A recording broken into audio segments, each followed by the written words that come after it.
حضرت علی رضی اللہ تعالیٰ عنہ نے بے ادبی کے اندیشے سے حضرت فاطمہ رضی اللہ تعالیٰ عنہ کی قبر کا نشان مٹا دیا، لیکن پھر لوگوں نے حضرت فاطمہ رضی اللہ تعالیٰ عنہ کی قبر پر بسم اللہ الرحمن الرحیم حضرت فاطمہ رضی اللہ تعالیٰ عنہ میں بچپن کی وہ آثار ہی نہ تھی جو عام لڑکیوں میں ہوا کرتے ہیں۔ سلمہ سے کہا گیا کہ حضرت فاطمہ رضی اللہ تعالیٰ عنہ کو اصول تہذیب سکھائے۔ انہوں نے جواب دیا کہ میں مجسمہ عصمت و طہارت کو اخلاق و عادات کی کیا تعلیم دے سکتی ہوں، میں تو خود اس کم سن بچی سے تعلیم اصول حاصل کیا کرتی ہوں۔ آپ رضی اللہ تعالیٰ عنہ کا سارا بچپن عبادت اور خدمت والدین میں گزرا۔ ایک مرتبہ حضرت خدیجہ رضی اللہ تعالیٰ عنہ کسی کی شادی میں جانے کے لیے تیار ہوئیں اور کپڑے پہننے لگیں تو پتہ چلا کہ حضرت فاطمہ رضی اللہ تعالیٰ عنہ کے لیے کپڑے نہیں ہیں۔ ماں اسی تردد میں تھی کہ بیٹی کو احساس ہو گیا تو کیا ہوگا۔ عرض کیا، مادر گرامی، میں پرانے ہی کپڑوں میں چلوں گی۔ بابا جان کہتے ہیں کہ مسلمان لڑکیوں کا بہترین زیور حیات تقویٰ ہے اور بہترین آرائش شرم و حیا ہے۔ حضرت فاطمہ رضی اللہ تعالیٰ عنہ کا سارا بچپن فقر و فاقہ اور تنگ و مصائب میں گزرا۔ حضرت محمد صلی اللہ علیہ وآلہ وسلم حضرت فاطمہ رضی اللہ تعالیٰ عنہ کو جبکہ وہ کم سن تھیں اکثر اپنی آغوش میں بٹھا لیا کرتے تھے اور ان کی لبوں کو بوسہ دیتے تھے۔ اس پر حضرت عائشہ رضی اللہ تعالیٰ عنہ نے کہا کہ حضرت فاطمہ رضی اللہ تعالیٰ عنہ کے بوسے دیتے ہیں اور اپنی زبان ان کے منہ میں دیتے ہیں۔ حضور صلی اللہ علیہ وآلہ وسلم نے فرمایا، تمہیں معلوم نہیں، جب میں معراج پر گیا تھا، جبرائیل علیہ السلام نے مجھے جنت کا دیا تھا، میں نے وہ کھایا تھا اور اسی سے فاطمہ کا نقطہ وجود قائم ہوا تھا۔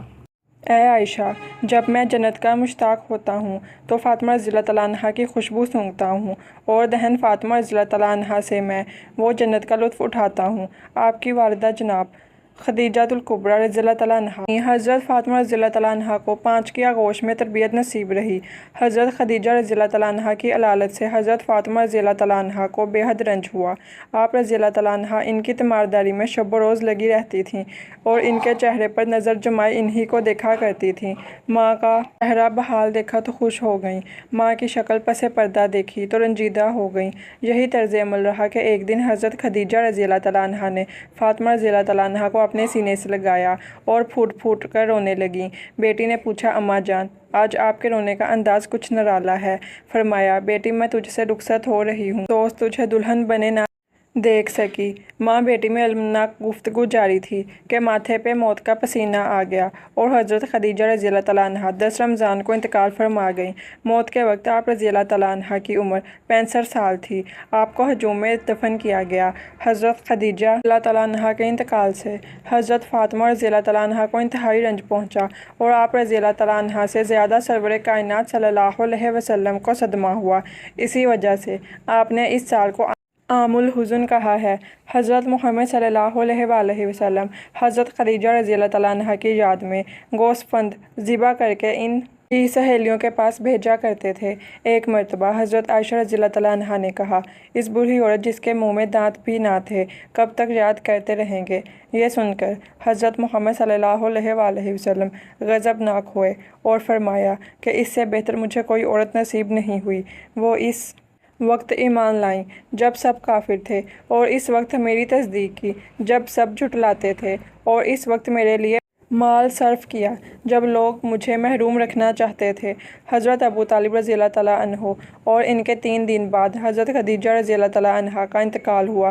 پیغمبر اسلام نے حضرت علی رضی اللہ تعالیٰ عنہ ولادت کے وقت حضرت علی رضی اللہ تعالیٰ عنہ کو زبان دے دی تھی اور بعد میں فرمایا تھا کہ میری بیٹی کا کف و خانہ زیادہ خدا کے سوا کوئی نہیں ہو سکتا۔ حضرت علی رضی اللہ تعالیٰ عنہ نے شادی کی درخواست کی تو آپ صلی اللہ علیہ وآلہ وسلم نے حضرت فاطمہ رضی اللہ تعالیٰ عنہ کی مرضی دریافت فرمائی تو وہ چپ رہیں۔ یہ ایک طرح کا اظہار رضامندی تھا۔ اس کے بعد شادی ہو گئی۔ علامہ مجلسی لکھتے ہیں، پیغام محمود نامی ایک فرشتہ لے کر آیا تھا، یعنی علماء نے جبرائیل علیہ السلام کا حوالہ دیا ہے۔ حضرت علی رضی اللہ تعالیٰ عنہ نے 500 درہم میں اپنی زرع عثمان غنی رضی اللہ تعالیٰ عنہ کے ہاتھوں فروخت کی اور اسی کو مہر قرار دے کر بتاریخ 1 ذو الحج 2 ہجری حضرت فاطمہ رضی اللہ تعالیٰ عنہ کے ساتھ عقد کیا۔ مذکورہ رقم آج کل کے لحاظ سے 107 روپے ہوتی ہے، جو ہمارے نزدیک شرعی مہر ہے۔ نکاح کے تھوڑے عرصے بعد 24 ذی الحج کو حضرت سیدہ فاطمہ رضی اللہ تعالیٰ عنہ کی رخصتی ہوئی۔ آپ صلی اللہ علیہ وآلہ وسلم نے اپنی اکلوتی اور چہیتی بیٹی کو مختصر سا جہیز دیا۔ آپ صلی اللہ علیہ وآلہ وسلم اعلیٰ درجے کا جہیز دے سکتے تھے، مگر اپنی امت کی غربا کے خیال سے مختصر سامان پر اکتفا کیا۔ کھانے پینے کے بعد جلوس روانہ ہوا۔ اشیب نامی ناکہ پر حضرت فاطمہ رضی اللہ تعالیٰ عنہا سوار تھیں۔ سلیمان ساربان تھے۔ ازواج رسول اللہ صلی اللہ علیہ وآلہ وسلم ناکہ کے آگے آگے تھیں۔ بنی ہاشم ننگی تلواریں لیے جلوس میں تھے۔ مسجد کا طواف کرایا اور حضرت علی رضی اللہ تعالیٰ عنہ کے گھر میں حضرت فاطمہ رضی اللہ تعالیٰ عنہا کو اتار دیا۔ اس کے بعد آپ صلی اللہ علیہ وآلہ وسلم نے حضرت فاطمہ رضی اللہ تعالیٰ عنہا سے ایک برتن میں پانی منگوایا، کچھ دعائیں دم کیں اور اسے فاطمہ رضی اللہ تعالیٰ عنہا اور حضرت علی رضی اللہ تعالیٰ عنہ کے سر، سینے اور بازو پر چھڑکا اور بارگاہ اقدس میں عرض کی، اے اللہ، انہیں اور ان کی اولاد کو شیطان سے تیری پناہ دیتا ہوں۔ اس کے بعد حضرت فاطمہ رضی اللہ تعالیٰ عنہا سے کہا، دیکھو، علی سے بے جا سوال نہ کرنا، یہ دنیا میں سب سے اعلیٰ اور افضل ہیں، لیکن دولت مند نہیں ہے۔ اور علی سے کہا کہ یہ میرے جگر کا ٹکڑا ہے، کوئی ایسی بات نہ کرنا کہ اسے ملال ہو۔ حضرت فاطمہ رضی اللہ تعالیٰ عنہا کے ساتھ جس وقت حضرت علی رضی اللہ تعالیٰ عنہ کی شادی ہوئی، ان کے گھر میں ایک چمڑا تھا، رات کو بچھاتے تھے اور دن میں اس پر اونٹ کو چارہ دیا جاتا تھا۔ شوہر کے گھر جانے کے رضی اللہ تعالیٰ عنہ نے جس نظام زندگی کا نمونہ پیش کیا وہ ایک مثالی حیثیت رکھتا ہے۔ آپ گھر کا تمام کام اپنے ہاتھ سے کرتی، جھاڑو دینا، کھانا پکانا، چرخہ کاٹنا، چکی پیسنا اور بچوں کی تربیت کرنا، سب کام اکیلے کرتی تھیں، لیکن نہ کبھی تیوری پر بل آئے اور نہ کبھی شوہر سے اپنے لیے مددگار یا خادمہ کی فرمائش کی۔ پھر جب 7 ہجری میں پیغمبر خدا نے ایک خادمہ عطا کی جو فضا کے نام سے مشہور ہے، تو رسول اللہ صلی اللہ علیہ وآلہ وسلم کی ہدایت کے مطابق حضرت فاطمہ رضی اللہ تعالیٰ عنہا فضا کے ساتھ ایک کنیز کاسا نہیں بلکہ ایک عزیز رفیق کار جیسا برتاؤ کرتیں اور ایک دن گھر کا کام خود کرتی تھیں اور ایک دن فضا سے کام لیتی تھیں، اور اس طرح خادمہ کو خادمہ ہونے کا تصور پیدا نہ ہونے دیتی تھیں۔ دراصل یہ مساوات محمدی کی اعلیٰ مثال ہے۔ آپ نے عورتوں کو معراج پردہ داری کو بتایا ہے اور خود بھی ہمیشہ اس پر عمل رہی ہیں، اور اتنی سختی کے ساتھ کہ مسجد رسول سے بالکل متصل قیام رکھنے اور مسجد کے اندر گھر کا دروازہ ہونے کے باوجود کبھی اپنے والد کے پیچھے نماز باجماعت میں شرکت کے لیے مسجد میں تشریف نہ لائیں۔ ایک مرتبہ پیغمبر صلی اللہ علیہ وآلہ وسلم نے منبر پر یہ سوال پیش فرما دیا کہ عورتوں کے لیے سب سے بہترین کیا چیز ہے؟ یہ بات حضرت فاطمہ رضی اللہ تعالیٰ عنہا تک پہنچی۔ آپ نے جواب دیا کہ عورت کے لیے سب سے بہتر یہ بات ہے کہ نہ اس کی نظر کسی غیر مرد پر پڑے اور نہ کسی غیر مرد کی نظر اس پر پڑے۔ آپ صلی اللہ علیہ وآلہ وسلم کے سامنے یہ جواب پیش ہوا تو آپ نے فرمایا، کیوں نہ ہو، فاطمہ رضی اللہ تعالیٰ عنہا میرا ہی ایک جزو ہے۔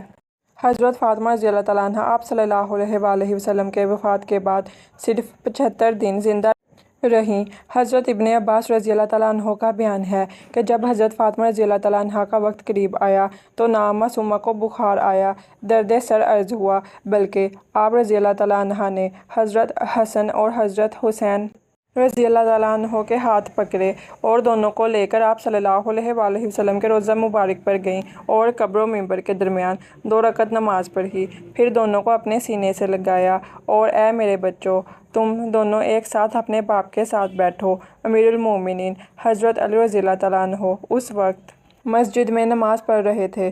پھر وہاں سے گھر آئیں اور آپ صلی اللہ علیہ وآلہ وسلم کی چادر اٹھائی، غسل کر کے آپ صلی اللہ علیہ وآلہ وسلم کا بچا ہوا کفن پہنا۔ بعد اعزاز حضرت اسماء کو آواز دی۔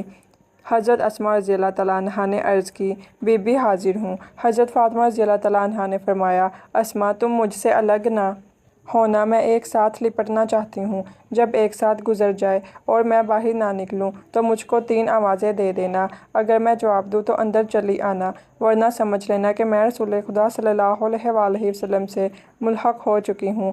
بعد ازاں رسول اللہ صلی اللہ علیہ وآلہ وسلم کی جگہ پر کھڑی ہوئی اور 2 رکعت نماز پڑھی، پھر لیٹ گئی اور اپنا منہ چادر سے ڈھانپ لیا۔ جب ایک ساتھ گزری تو حضرت اسماء نے آپ رضی اللہ تعالیٰ عنہا کو آواز دی، اے حسن و حسین کی والدہ، اے رسول خدا کی دختر، مگر کچھ جواب نہ ملا۔ تب حضرت اسماء رضی اللہ تعالیٰ عنہا اس حجرہ میں داخل ہوئیں۔ کیا دیکھتی ہیں کہ وہ معصومہ رحلت کر چکی ہیں۔ حضرت اسما نے اپنا گریبان پھاڑ لیا اور گھر سے باہر نکل پڑیں۔ حضرت حسن و حسین رضی اللہ تعالیٰ عنہ آ پہنچے۔ پوچھا، اماں اسما، ہماری اماں کہاں ہیں؟ عرض کی، حجرے میں ہیں۔ شہزادے حجرے میں پہنچے تو دیکھا کہ مادر گرامی انتقال فرما چکی ہیں۔ شہزادے روتے پیٹتے مسجد میں پہنچے۔ حضرت علی رضی اللہ تعالیٰ عنہ کو خبر دی۔ آپ رضی اللہ تعالیٰ عنہ صدمے سے بے حال ہو گئے۔ پھر وہاں سے بے حال پریشان گھر پہنچے۔ دیکھا کہ حضرت اسما سرہانے بیٹھی رو رہی ہیں۔ آپ نے چہرہ انور کھولا۔ سرہانے ایک رکا ملا جس میں شہادتین کے بعد وصیت پر عمل کا حوالہ تھا اور تاکید دی کہ مجھے اپنے ہاتھوں سے غسل دینا، حنوط کرنا، کفن پہنانا، رات کے وقت دفن کرنا۔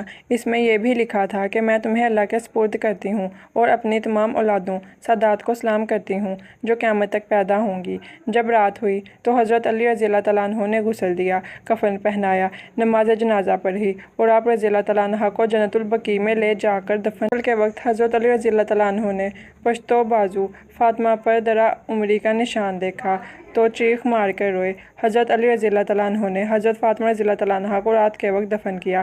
غسل و کفن کے بعد حضرت علی رضی اللہ تعالیٰ عنہ اپنی اولاد اور اپنے عزیزوں سمیت جنازہ لے کر روانہ۔ راستہ دیکھنے کے لیے ایک شمع ساتھ تھی اور حضرت زینب رضی اللہ تعالیٰ عنہ جو کافی کم سن تھیں، سیاہ لباس میں لپٹی ہوئی اس سائے میں چل رہی تھیں جو شمع کی وجہ سے نیچے زمین پر پڑ رہا تھا۔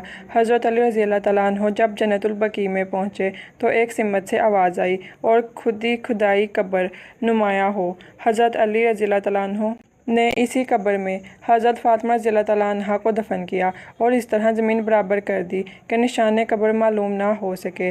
جب حضرت فاطمہ رضی اللہ تعالیٰ عنہ کی لاش قبر میں اتاری گئی تو آپ صلی اللہ علیہ وآلہ وسلم کے ہاتھوں کی مانند 2 ہاتھ برآمد ہوئے اور انہوں نے جسم اطہر سیدہ کو سنبھال لیا۔ چونکہ حضرت فاطمہ رضی اللہ تعالیٰ عنہ کے ساتھ بے ادبی کا اندیشہ تھا اس لیے قبریں بنائی گئیں۔ 40 قبریں اس لیے بنائی تھیں کہ صحیح قبر معلوم نہ ہو سکے اور حضرت فاطمہ رضی اللہ تعالیٰ عنہ کو ستانے والا قبر پر بھی نماز نہ پڑھ سکے ورنہ حضرت فاطمہ رضی اللہ تعالیٰ عنہ کو اذیت ہوگی۔